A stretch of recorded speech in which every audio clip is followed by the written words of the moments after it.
Thank you, Chairwoman Hirono, and thank you all for your service and for being here today as well. I will agree with a fair bit of what I heard from the chairman. It's obviously a critical time in our country, and the stakes are really high, and you're really an important part of all of that. So appropriate funding from the Department of Defense in order to keep our nation safe and, frankly, much of the world, and defend our interests is the most critical and highest priority, of course, we have as members of Congress. I take it seriously.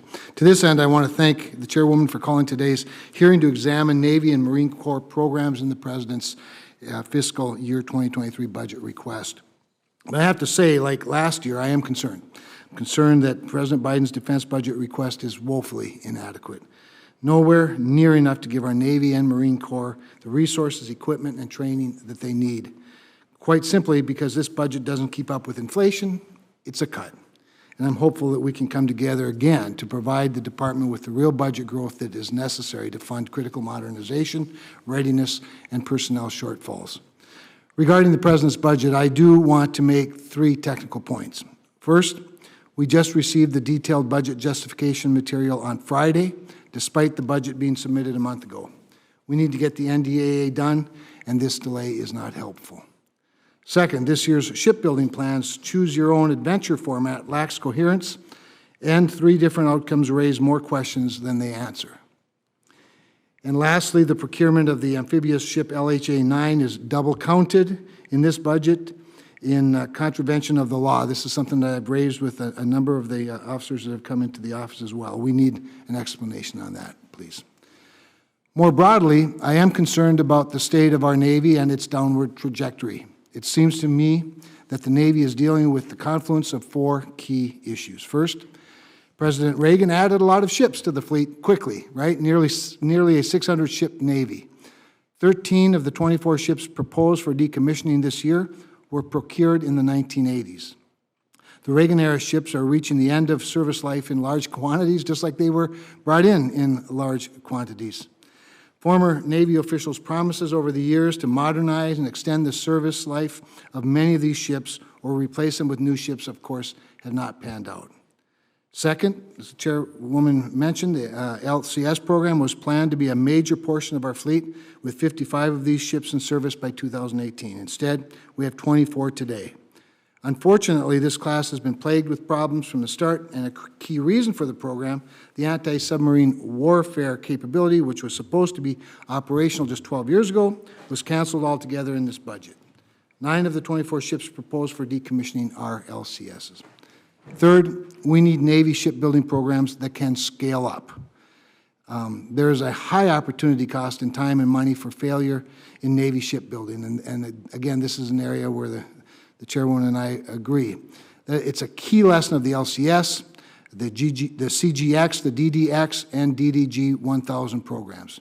Just think, if the LCS plan delivered as promised, we would have a fleet now of roughly 330 ships with 55 LCS capable of hunting submarines, neutralizing mines, and conducting surface warfare. Instead, we have 31 fewer ships and no small surface combatants that can hunt submarines. To this end, the new Constellation-class frigate program must succeed if we are to grow our Navy.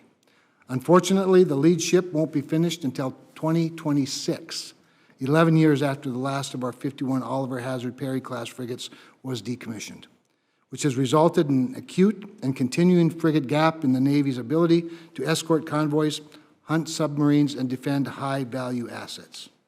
Fourth, we need a consistent commitment from every administration and Congress to provide steady and predictable funding to the Department of the Navy.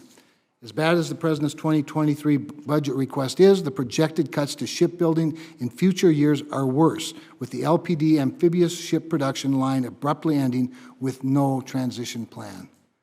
This is simply unacceptable, as it will both further shrink the fleet and starve our Navy shipbuilding industrial base, which is already barely hanging on. I also have concerns related to the health and trends for naval aviation and the extent to which this budget supports the Commandant of the Marine Corps' force design, but in the interest of time, I won't belabor that now. I also have, I'm sorry, I already said that, didn't I? The bottom line is this budget sends China and other potential adversaries the wrong message. that we're not willing to do what it takes to defend ourselves and our allies and our partners. And we should be worried about China for a multitude of reasons, but looking at just their Navy for a moment. Their fleet surpassed our fleet size target of 355 ships 2 years ago and continues to steadily climb. Meanwhile, this budget proposes to shrink our Navy to 280 ships over the next 5 years. It simply doesn't make sense, at least not to me. So a few specifics I hope to cover today include, Mr. Stephanie, I'd like to discuss 5 shipbuilding issues to better understand how this subcommittee can be helpful, and we'll get to those 5 in my questioning. General Heckel, the Marine Corps appears to be aggressively pursuing air defense and missile systems in the Indo-Pacific. I'm interested in better understanding how these systems can both protect forward-postured Marines as well as help combatant commanders deny maneuver space to an adversary. And I'm also interested in the Commandant's requirement for amphibious ships, and I look forward to your testimony. Thank you.